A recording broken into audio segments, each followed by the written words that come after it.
Kutukan adalah sebuah keinginan bentuk kesengsaraan atau kemalangan yang akan menimpa atau jatuh ke beberapa hal atau kepada manusia.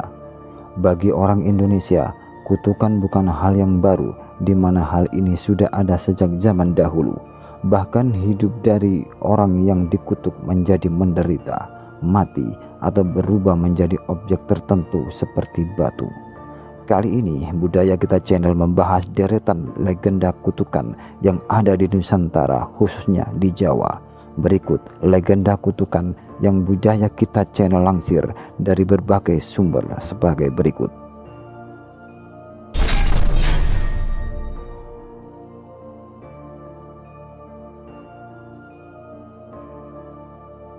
Ratu Sima yang bergelar Sri Maharani Mahesa Suramardini Satya Putih Keswara merupakan penguasa dari Kerajaan Kalingga.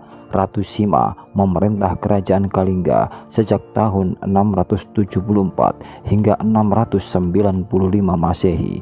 Ratu Sima memiliki seorang suami bernama Kartika Singa. Kartika Singa adalah penyusun kitab yang berisi tentang hukum pidana pertama kali di Nusantara yang kemudian diberi nama Kalingga Dharma Sastra yang terdiri dari 119 pasal. Kartika Singa juga memberikan kutukan yang berisi siapa kepala negara yang tidak suci benar masuk wilayah kota Kediri maka ia akan jatuh, sehingga kutukan inilah yang dipercaya masyarakat dan konon membuat kepala negara menghindari untuk berkunjung di kota ini. Kutukan ini dikaitkan dengan lengsernya Presiden Soekarno, B.J. Habibie, dan Abdurrahman Wahid atau Gus Dur tidak lama setelah kunjungan mereka ke kota Kediri. Namun hal ini belum diketahui faktanya sehingga masih menjadi misteri. Barangkali hal tersebut hanya sebuah kebetulan belaka.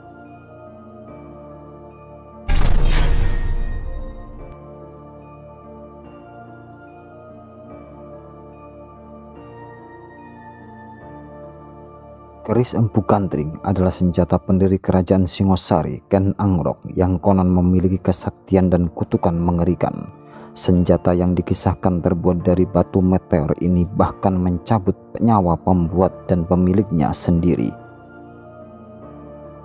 Menurut legenda, Ken Angrok meminta Empu Gandring membuat keris ini hanya dalam waktu 6 bulan saja. Namun setelah Empu Gandring selesai membuat keris tersebut, Ken Angrok menggunakan senjata itu untuk menusuk sang pandai besi karena dianggap gagal menyelesaikan pembuatan sarungnya tepat waktu.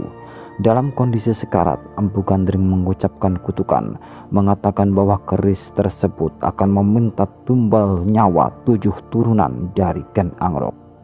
Ken Angrok menggunakan keris barunya untuk membunuh penguasa Tumapel Tunggul Ametung untuk merebut istrinya Ken Dedes.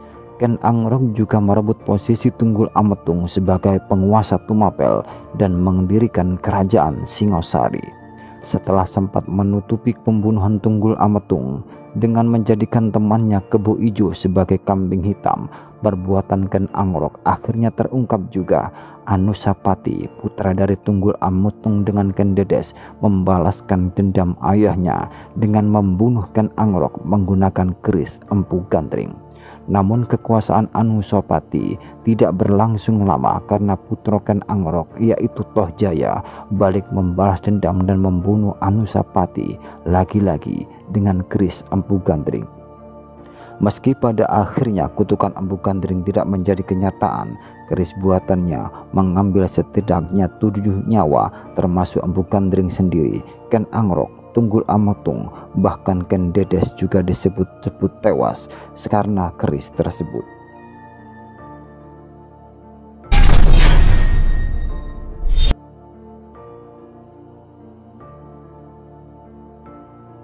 Yoh, Kediri besok bakal petuk piwalesku sing mah kaping-kaping.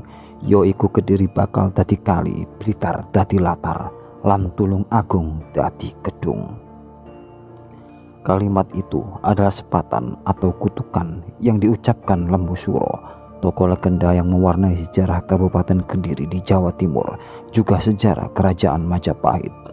Ada beberapa versi soal Lembu Suro yang berakhir dengan kutukan dan menjadi sejarah lisan kehadiran Gunung Kelut.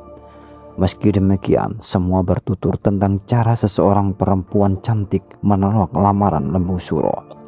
Satu versi adalah cerita tentang perempuan cantik bernama Dewi Kili Suci yang adalah anak Jenggolo Manik. Versi lain, ini adalah kisah tentang Dia Ayu Pusparani, putri dari Raja Brawijaya, penguasa tahta Majapahit. Dan ada versi yang lain, akan tetapi inti ceritanya sama. Kisah ini bermula dari kecantikan yang tersohor mendatangkan para pelamar. Sayangnya yang datang tak sesuai harapan, tak enak menolak, maka cara sulit diterapkan. Tak beda dengan kisah Roro Jonggrang dan legenda Candi Prambanan. Namun dalam legenda Gunung Kelut, pelamar sang putri ini masih pula bukan manusia. Dia adalah makhluk halus berkepala lembu. Itulah Lembu Suro. Untuk menolak lamaran Lembu Suro, dibuatlah syarat pembuatan sumur yang sangat dalam waktu 1 malam saja. Tak dinyana, Lembu Suro ini mempunyai kekuatan dan kemampuan untuk mewujudkan syarat tersebut. Melihat perkembangan tak menggembirakan, sang putri pun menangis. Ayahnya dalam versi kisah yang manapun kemudian memerintahkan para prajurit untuk menimbun Lembu Suro yang masih terus menggali di dalam sumurnya. Batu demi batu dimasukkan ke dalam lubang sumur, menjadi sebentuk bukit menyembul karena ada Lembu Suro di dalamnya. Saat batu dilemparkan, Lembu Suro masih memohon untuk tidak ditimbun. Begitu menyadari permohonannya akan sia-sia, keluarlah sepatan atau kutukan sang Lembu Suro. Sejak saat itu, itulah legenda Gunung Kelut dan kedahsyatan keletusannya maupun dampak mengemukanya.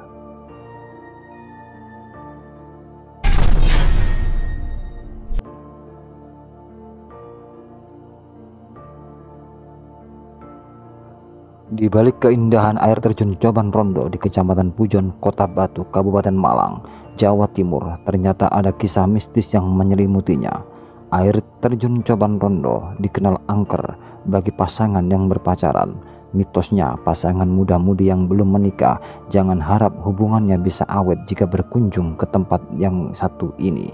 Konon katanya, itu karena kutukan dari Dewi Anjarwati yang tidak ingin orang lain bersenang-senang di atas penderitaannya sebagai janda yang ditinggal mati suaminya, Raden Baran Kusumo, usai berduel dengan Joko Lelono yang berusaha merebut sang Dewi.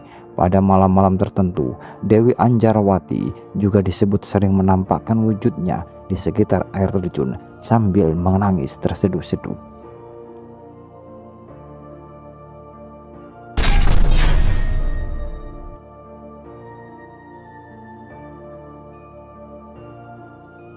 Calon Arang merupakan kisah yang terjadi pada masa pemerintahan Raja Airlangga, di mana ada seorang janda sakti yang bengis yang tinggal di Desa Girah bersama anaknya Ratna Manggali. Kisah ini diawali dengan saat Calon Arang marah karena tak ada seorang lelaki pun yang mau melamar anak perempuannya yang sudah beranjak dewasa. Para pemuda enggan menikahi Ratna Manggali karena takut pada kesaktian Calon Arang yang terkenal bengis. Calon Arang murka dan berjanji akan menurunkan wabah pada seluruh penghuni desa. Calon Arang melakukan ritual khusus di sebuah kuburan sembari merapal mantra Dewi Durga. Dewi Durga pun datang dan memenuhi keinginan Calon Arang untuk menurunkan wabah mengerikan hingga tersebar dan banyak warga desa yang terserang. Kabar mengenai kengerian wabah ini sampai ke telinga Raja Airlangga sehingga membuatnya mencari cara untuk menghentikan janda sakti tersebut. Awalnya Raja Airlangga mengirimkan pasukan militer, namun Calon Arang tak terkalahkan dan justru semakin murka. Raja Airlangga pun meminta petunjuk Empu Barada yang berkedudukan di Lemah Tulis untuk meredam kegaduhan ini. Empu Barada lalu mengutus Empu Bahula yang merupakan salah satu muridnya untuk menikahi anak gadis Calon Arang, Ratna Manggali. Setelah pernikahan dilaksanakan, Empu Bahula pun tinggal di rumah calon arang. Hingga akhirnya Empu Bahula mengetahui jika calon arang kerap membaca kitab dan melakukan ritual di kuburan. Empu Bahula mengambil kitab calon arang dan diberikan kepada gurunya, yaitu Empu Barada.